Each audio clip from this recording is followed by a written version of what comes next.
Ayushman card जो धारक हैं उनको यहाँ पर राज्य में पूरी तरीके से लाभ नहीं मिल पा रहा है, जो राज्य के लोग हैं।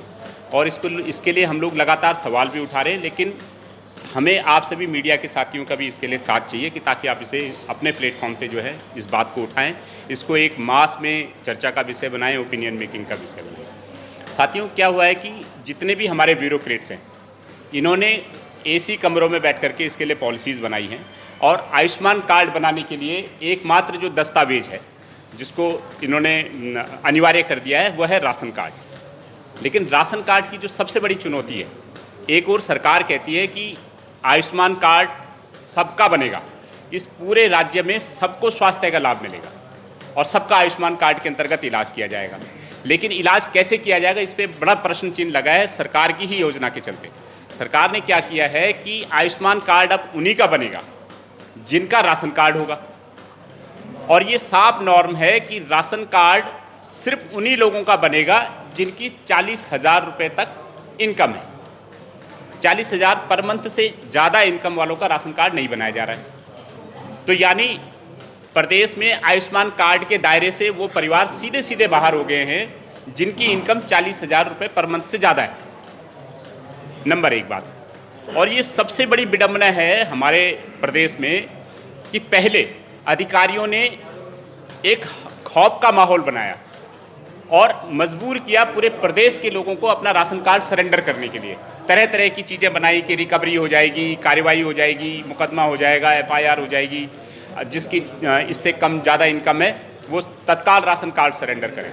डर के मारे तमाम लोगों ने अपने राशन कार्ड सरेंडर कर दिए और जैसे ही उन्होंने राशन कार्ड सरेंडर किए वैसे ही आयुष्मान विभाग ने योजना लॉन्च कर दी ये वाली कि साहब अब राशन कार्ड उन्हीं का बनेगा जिनका, वो भाई आयुष्मान कार्ड उनका बनेगा जिनका राशन कार्ड होगा।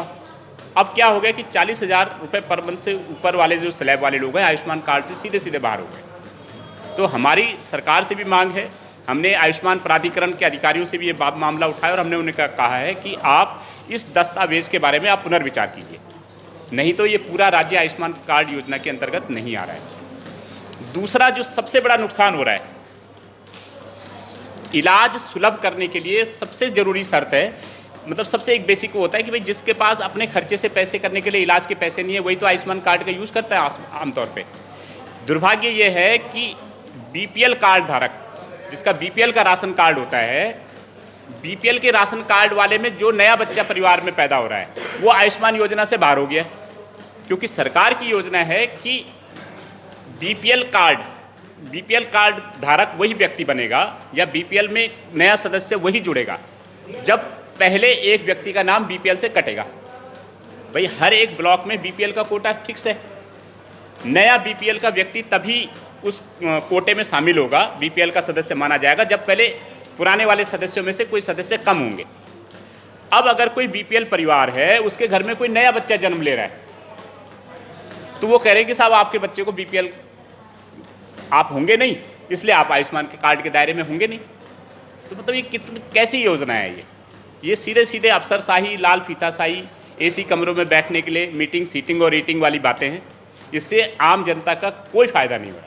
इसलिए हमारा सरकार से निवेदन है कि आयुष्मान कार्ड, जिस तरीके से आप अपने जब नेता लोग वोट लेते हैं तो ये कहते हैं कि साहब वोटर कार्ड नहीं है, कोई बात नहीं, ड्राइविंग लाइसेंस भी चलेगा, अलाना कार्ड भी चलेगा, फलाना कार्ड भी चलेगा, सब चलेंगे। 10-12 तरीके के कार्ड बता दें, उन्होंने कहा बिजली का बिल भी चलेगा, पानी का बिल भी चलेगा। तब तो नहीं बोलते आपकी वोट वही देगा हमें, नेताजी को सबके वोट चाहिए तो उन्होंने कहा सबके कार्ड अनिवार्य कर दिए, कोई भी प्रमाण पत्र ले आओ, आप वोट दे दो, बस हमें सरकार बना दो। तो जब आप वोट लेने के लिए कहते हो कि बस हमें वोट दे दो, कार्ड कोई भी ले आओ, पहचान पत्र, तो भाई जब इलाज की बात आ रही है तो आपने जो BPL कार्ड, BPL परिवार का बच्चा, जो नया BPL परिवार में जो नया बच्चा पैदा होता है, क्योंकि आप नया सदस्य BPL में जोड़ोगे नहीं, तो जब BPL कार्ड में उस नए सदस्य का नाम नहीं रहेगा BPL के राशन कार्ड में, तो नए सदस्यों को आयुष्मान कार्ड से वैसे ही बाहर हो गया बच्चा। तो हमारी आप सभी सम्मानित चैनल, प्रतिष्ठित चैनल्स के माध्यम से सरकार से भी अपील है कि आप भी इनसे भी सवाल कीजिए और आप इस मुद्दे को सरकार तक पहुँचाएँ। हम लोगों ने भी लगातार शासन में, खाद्य एवं नागरिक आपूर्ति विभाग में और अटल आयुष्मान विभाग में लगातार हम लोग वार्ता कर रहे हैं और आप सभी के सहयोग से हमें उम्मीद है कि इसका हम लोग कोई ना कोई अच्छा सॉल्यूशन बहुत जल्दी निकाल पाएंगे। दूसरा जो सबसे बड़ी बात है कि सरकार ने इस पूरी योजना को पूरे प्रदेश के लिए लागू किया है उत्तराखंड में। ये एक बहुत अच्छी बात है कि पूरे प्रदेश के सभी नागरिकों तक आयुष्मान कार्ड की योजनाएं पहुंचाई जाने की बात होगी। लेकिन ये जो आयुष्मान योजना है, इसका जो पैसा उत्तराखंड गवर्नमेंट वहन करती है, ये किससे वहन करती है? ये आप सभी, हम सभी नागरिकों के जो टैक्स के पैसे से, प्रत्यक्ष और परोक्ष रूप से जो हमसे टैक्स लिया जाता है, उन्हीं के पैसे से तो ये योजना संचालित हो रही है। तो इसमें क्या हो रहा है कि बीपीएल तरीके के लोग बाहर हो गए, राज्य के जो लोग हैं, जो राज्य के टैक्स का पैसे से राज्य के लोगों का इलाज होना चाहिए, 40,000 पर मंथ के स्लैब वाले लोग बाहर हो गए। बीपीएल के जो लोग हैं, जो नए बच्चे बीपीएल में शामिल हो रहे हैं, वो बाहर हो गए। इलाज किसको मिल रहा है? जिन लोगों को उत्तर प्रदेश और दूसरे राज्यों में इलाज नहीं मिल पाता, वो लोग वहाँ से अपना राशन कार्ड से नाम कटा रहे हैं और यहाँ राशन कार्ड बना रहे हैं। और जब उनका यहाँ राशन कार्ड बन गया, तो राशन कार्ड बन गया तो सरकार की योजना है ऑटोमेटिक, जिसका राशन कार्ड है उसका आयुष्मान कार्ड से इलाज होगा। तो जो उत्तराखंड के टैक्स का पैसा है, जो दूसरी विकास योजनाओं में लग सकता था, उस टैक्स के पैसे से राज्य के बाहर के लोगों का इलाज हो रहा है आयुष्मान कार्ड में। और उत्तराखंड के लोग, जो मैंने आपको बताया जिस तरीके का नॉर्म से, वो बाहर हो गए। आप ये लगा लीजिए कि उत्तर प्रदेश जैसे राज्य में वहां पर मात्र 5 करोड़ लोग आयुष्मान के दायरे में है, जबकि 25 करोड़ लोग की वहां पे आबादी है, लेकिन सिर्फ 5 करोड़ लोग वहां पे जो है आयुष्मान के दायरे में। तो बाकी लोग जो बाहर हो गए दायरे से, वो लोग क्या कर रहे हैं? उनका सीधा सा फंडा है, वो लोग यहाँ आते हैं जब भी उनको इलाज कराना हो, वहाँ के राशन कार्ड डीलर से नाम कटवाया, यहाँ राशन कार्ड बनवाया, आयुष्मान के लिए अप्लाई किया, हाथों हाथ आयुष्मान बन जाता है। इस पे सरकार का कोई चेक एंड बैलेंस नहीं है। तो हमारा निवेदन है कि सरकार इस पे पुनर्विचार करे, या फिर केंद्र सरकार इस योजना को पूरी तरीके से अपने हाथ में ले ले कि भैया राज्य सरकार वहन नहीं करेगी, पूरा केंद्र सरकार ही वहन करेगी, तब भी कोई दिक्कत नहीं है। हम चाहते हैं कि राज्य सरकार ने अगर ये योजना सबके लिए लागू की है, तो एक तो राज्य के लोग जो हैं उनको कम से कम, चाहे वो 40,000 पर मंथ से ऊपर के स्लैब वाला हो, चाहे परिवार में जन्म लेने वाला नया बीपीएल कोई सदस्य है, उन सबको इस आयुष्मान कार्ड का लाभ मिलना चाहिए। और दूसरा, इस योजना पे एक चेक एंड बैलेंस इस तरीके से लगना चाहिए कि इस तरीके से लोग जो है दूसरे प्रदेशों से आके राशन कार्ड बनाते हैं यहाँ पे और आयुष्मान का लाभ लेते हैं, वो योजना 10,000, 100 करोड़, 500 करोड़ जितना भी उन पर पर मंथ खर्च हो रहा है, वो कम से कम यहाँ के अन्य विकास योजनाओं पे लग सकता है बड़े आराम से। तो इस पर भी सरकार को पुनर्विचार करना चाहिए। दूसरा, सरकार ने क्या कर रखा है, ये जो टाई अप किया है प्राइवेट हॉस्पिटल से, ये बिल्कुल गैर जिम्मेदाराना टाई अप है।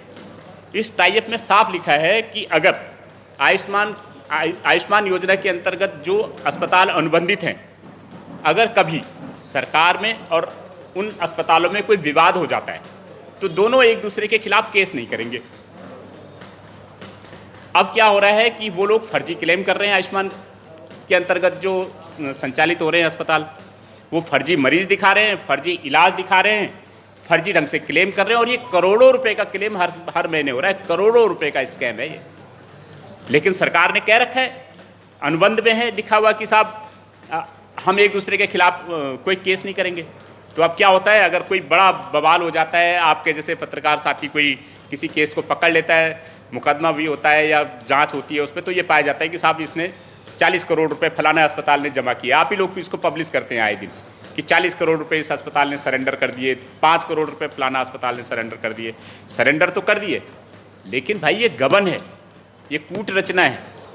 420, 467, 468 जो पुरानी सीआरपीसी की धाराएं हैं, बीएनएस के अंतर्गत तो मुझे मालूम नहीं है, उनके अंतर्गत इनको बुक होना चाहिए कायदेशीर अस्पतालों की, इनकी मान्यता निरस्त होनी चाहिए। किस तरीके से फर्जी क्लेम करते हैं। ये तो वही बात हो गई कि अगर चोर चोरी करे, पकड़ा जाए तो माल रख जाए और जाए। सेफ एग्जिट, अस्पतालों को सेफ एग्जिट दिया जा रहा है। क्यों दिया जा रहा है? कि यहाँ के नेताओं के, तमाम नेताओं की इन अस्पतालों में शेयर है। जब वो अपने अस्पतालों को फर्जी ढंग से फर्जी काम करने से बचा नहीं पाते हैं किसी भी तरीके से, और वो लोग सिस्टम के लपेटे में आ जाते हैं, तो उनके लिए एक सेफ एग्जिट दिया गया है कि वो माल रख जाएं, सरेंडर कर दें जो पैसा उन पर क्लेम, फर्जी क्लेम से उन्होंने प्राप्त किया, और चले जाएं। तो हमारा सरकार से आपके चैनल के माध्यम से निवेदन है कि इस जो इनके अंतर एग्रीमेंट जो हुआ है अस्पतालों के साथ, उस एग्रीमेंट पे पुनर्विचार किया जाए।